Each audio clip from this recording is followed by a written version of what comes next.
英国台南，互人讲是六都内面上界大考的城市。对这资料显示来看，最近这台南各中小的学生体位正常比率有提升，超重的比率也有降低。教育局表示，讲是这几年拍拼推动健康促进，也个饮食教育计划，有学校是增加这运动的社团，也有校长甲老师大家招的做伙来减肥。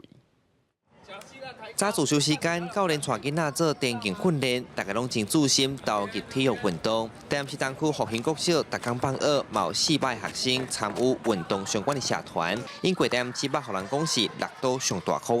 为了要提高学生体位的正常比率，这几档教育局推出健康促进和饮食教育计划。根据统计，各中小学生体位过重，对110年的29%降到这阵26%。对身体很好，也可以让我这个身体非常苗条。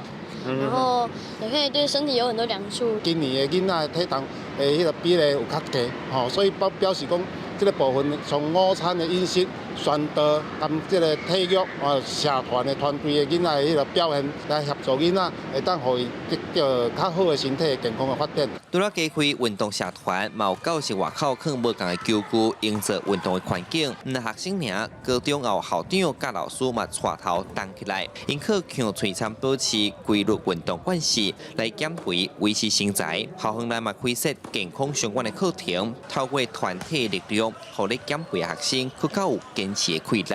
一年之间，我想应该有超过6、7位老师，总共减了差不多快100公斤。我们学生的部分，我们有这个叫健康体位的运动，体位哈，那么 BMI 超重的话，我都会由卫生组跟健康中心安排这个一系列的课程。同学也有减20公斤。内底学校的校长、城市教育局长嘛，拢亲身来带领着大家人。 来做这个健康的运动习惯，未来教育局嘛继续来推动。囡仔的体重一部分是先天带来的，另外嘛参饮食有关系。教育局讲，因会加强囡仔健康饮食的知识，嘛有推出健康护照，记录运动参饮食的状况，让囡仔维持健康。记者上台南采访报道。